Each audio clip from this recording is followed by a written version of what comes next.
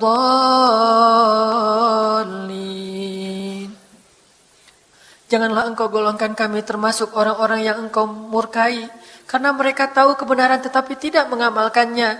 Jangan juga seperti orang-orang yang tersesat yang tidak mau tahu tentang kebenaran ya Allah. Janganlah kami termasuk salah satu di antara dua golongan terakhir itu ya Allah. Jangan jadikan kami maghdubi alaihim karena kami sudah belajar tetapi tidak mengamalkannya. Jangan juga kami menjadi waladdallin yang tidak mau belajar sama sekali sehingga tidak pernah tahu mana yang benar mana yang salah ya Allah. Ampunkanlah dosa kami ya Allah. Rahmatilah hidup kami ya Allah. Anugerahkanlah kepada kami keluarga yang solih solihah ya Allah. Bagi kami yang belum menikah ya Allah, pertemukanlah kami dengan jodoh-jodoh kami. Dan sebelum kami bertemu dengan jodoh kami, perbaikilah diri kami ya Allah. Sehingga ketika kami bertemu dengan calon istri kami bisa menjadi teladan bagi mereka kelak setelah kami menikah. Kami bisa taat kepada suami kelak ketika kami sudah menikah. Janganlah Engkau pertemukan kami dengan jodoh kami, agar kami menjadi beban bagi pasangan kami ya Allah. Agar kami menjadi masalah bagi mereka ya Allah. Tapi jadikanlah kami rahmat dalam kehidupan pasangan kami kelak ya Allah. Rabbana آتنا في الدنيا حسنة وفي الآخرة حسنة وقنا عذاب النار. Benarkan kata Allah, kalau mereka fuqara yughnihimullah, maka Allah akan memberikan kekayaan untuk mereka atau kecukupan. Jadi obat hati itu adalah yakin kepada Allah. Dan cara yakin kepada Allah, baca firman-firman Allah Subhanahu wa taala. Allah berjanji di dalam banyak ayat untuk bisa menjadi iman, menambah faith, menambah keyakinan di dalam hati kita. Tinggal kita baca aja. Banyak banget ayat-ayat kayak gitu. Jadi begitu kita galau tentang gimana nanti nih, apa yang harus saya kasih, gimana menafkahi, baca nih ayat. Gitu juga kalau misalnya kita cari kerjaan atau cari nafkah. Allah Subhanahu wa taala juga memberikan kita banyak sekali ayat-ayat yang menjadi janji dari Allah bahwa siapa yang yakin kepada Allah, pasti Allah Subhanahu wa taala akan menjaganya. Itu banyak banget ayat kayak gitu. Salah satunya teman-teman bisa baca minimal banget teman-teman bisa baca di surat Hud ayat 6. Coba baca surat Hud surat 11 ayat 6. Ini juga ayat untuk ngecas iman kita. Apa kata Allah di ayat 6 surat Hud? Bismillahirrahmanirrahim. Wa ma min dabbatin fil ardi illa 'ala Allahi rizquha wa ya'lamu mustaqarraha wa mustawda'aha. Kullun fi kitabim mubin. Gak ada satupun hewan yang melata di muka bumi illa 'alallahi rizquha, kecuali Allah yang menjamin rezeki bagi mereka. Terus kenapa kita khawatir? Kenapa kita galau? Kan Allah yang menjamin, dan jaminan Allah itu sebaik-baik jaminan dijamin oleh perusahaan asuransi atau finance. Itu aja kita udah yakin gimana dijamin oleh Allah Subhanahu wa taala.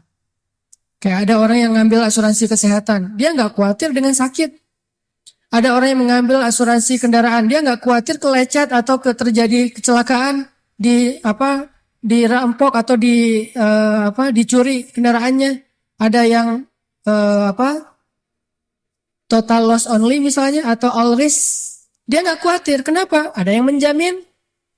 Ada orang yang mengambil asuransi pendidikan, dia nggak khawatir dengan harga pendidikan yang semakin mahal karena ada jaminan.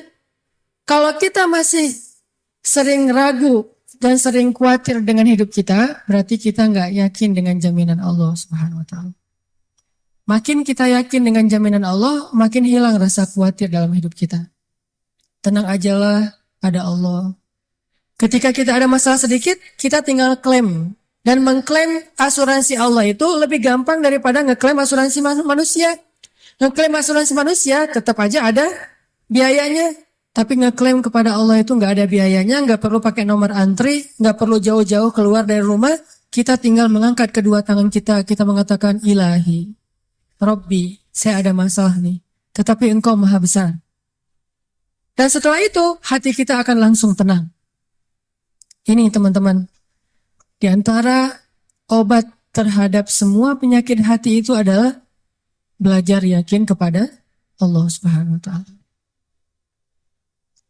Teman-teman bisa baca juga nanti surat Al-Mulk. Ini surat yang benar-benar nge-booster hati kita. Jadi sesi pertama ini saya pengen sharing. Ternyata kalau kita pengen menghilangkan semua penyakit hati kita, mulailah dari belajar iman, belajar yakin kepada Allah Subhanahu wa taala. Kalau kita pengen belajar menjadi orang yang menjalani hidup itu penuh dengan keyakinan, penuh dengan harapan, orangnya optimis, caranya belajar yakin kepada Allah Subhanahu wa taala. Dan salah satu cara belajar yakin kepada Allah, baca ayat-ayat Allah, terutama ayat-ayat booster tentang kebesaran Allah Subhanahu wa taala. Inna fi khalqis samawat, dalam penciptaan langit, bukan cuma di langit tapi penciptaannya, prosesnya. Inna fi khalqis samawati wal ardi wa ikhtilafil lail wa ikhtilafil laili wan nahari laayatin liulil albab. Langit, bumi, silih bergantinya malam dan siang atau musim, di situ ada bukti-bukti bahwa Allah Maha Kuasa. Kalau itu aja buat Allah gampang, cuma kun fayakun, apalagi cuma ngurus kita yang cuma kecil dibandingkan langit dan bumi. Kita itu dibandingkan langit dan bumi, gak ada apa-apanya. Kalau langit dan bumi aja buat Allah gak ada apa-apanya lagi, apalagi kita. Jadi intinya teman-teman, kenapa kita khawatir kalau Allah menjamin kehidupan kita? Kenapa kita khawatir kalau Allah berjanji menolong kita? Kenapa kita khawatir kalau Allah Subhanahu wa taala tidak akan menyia-nyiakan kebaikan kita?